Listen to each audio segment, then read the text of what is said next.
Hey, thanks for the tour, man. No problem.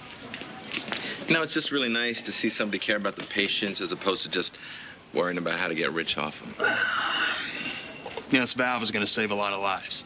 Yeah, about that. What about a trial? Well, we're all set with funding. Thank you, Uncle Adam. And we are almost ready for the prototype. All we need now is a surgeon. You interested? Why settle for mediocrity when you can have one of the best? For the right price, of course. You ready to get out of here? Your uncle's company was sold, half of it, okay? The money went into that heart valve. We're talking a fortune, Scott. His legacy. All that money going into that tiny, delicate device. So if I, or at least someone of my caliber, doesn't perform the initial surgery, Adam's company will go belly up along with the poor sap that goes under the knife. Now, are you really willing to take that kind of risk? So as I said, I'm happy to help on one condition. Put my name on the valve. You're so jealous you didn't think of the idea yourself. At first, you tried to steal my schematics, and now you want to scare me into letting you be a part of this. It's pathetic. No, you have to forgive Dr. Hayward. He has a habit of sticking his nose into other people's business. And Dr. Martin has delusions of being a surgeon to this hospital's detriment. Now, I operate on Tuesdays and Thursdays, so if you want to schedule The answer is no. I don't want a doctor who's all about the money. This has nothing to do with money. But I'm sure you've heard the expression, you get what you pay for. You hire an amateur like Martin, you'll be lucky if the valve doesn't end up in the patient's ear. I'll talk to you soon. Think about it. In a patient's ear. Or some other orifice, right? You know, you are so arrogant. I think we're gonna need to build another wing just for your head. Yeah, well, I'm sorry if the truth hurts, Doctor. Dave, you know, there are a lot of good surgeons out there. Well, I'm not challenging that. You're just not one of them. So face it, Doctor. I'm everything you will never be. A skilled surgeon and the father of Amanda's baby. You were like a broken record, Dave. Why can't you just stay out of Amanda's life? This is so cute. You always leap to her defense. This must be so fun for the two of you. I mean, playing this big game that you're playing, the expectant mom, the doting dad, both of you living together like one big happy family. Why can't you just leave us alone? Now, you're not the sharpest knife in the drawer, but even you know the answer to that one. Do you honestly think I'm going to let you play house with my child? It's also Amanda's child. My grandson is being raised by a pack of morons.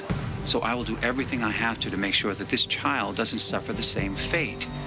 So go ahead, enjoy your little charade while you can. Once this child is born, it's back to Kansas, Dorothy.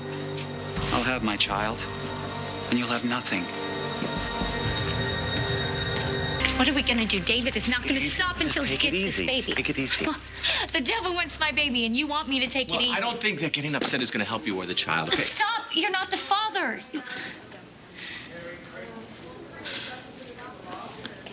I'm sorry.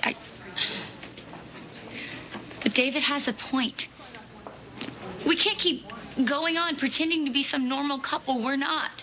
Who wants to be normal?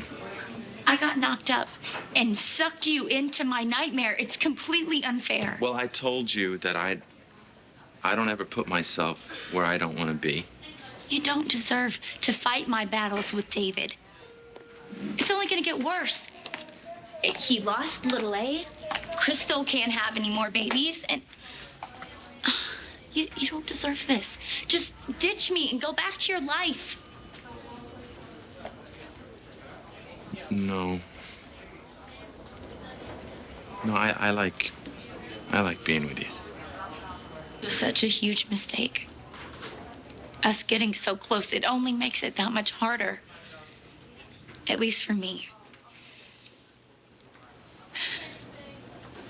I have to move out of Tad's Pine Valley. I should move someplace close to the adoptive parents until this baby is born. No. No. We stick to the plan, okay? And when you're ready to give birth, we will be far, far away from here, and we'll make David believe that the baby is dead, and that baby will be safe with its new family, okay? What if it doesn't work? It's gonna work. I can't think of anything else. Quite frankly, I'm a little disappointed. Because you really should be worried about something a lot more important.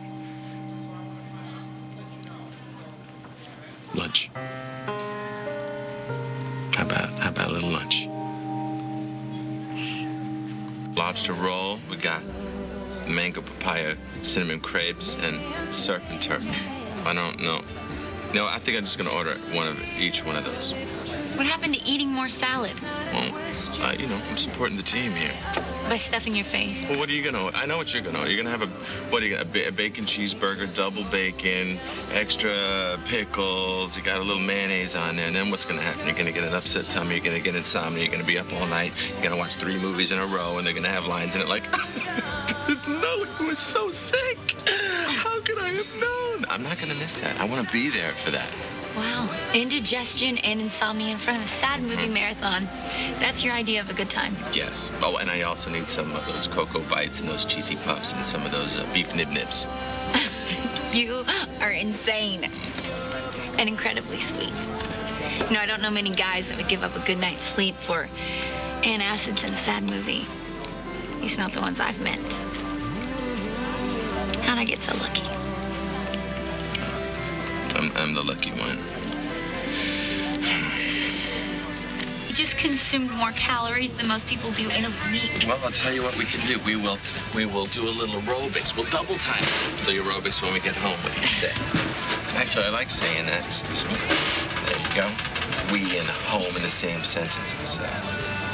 It's nice. Mostly because I've been on my own, for a while, flying solo, going around the world, working on my work, working on myself. Saving lives. Yeah, and running away from my own in many ways. Yeah, I figured if I keep moving, I can't get hurt, So it's, but then I realized that some people are worth it. Look, Amanda, I don't know how this is going to play out. I really don't, but I do want you to know that I wouldn't trade a single second of this, of being with you for anything in the world. So whatever happens, I'm just thinking I got to be with you, and that really makes it worth it to me.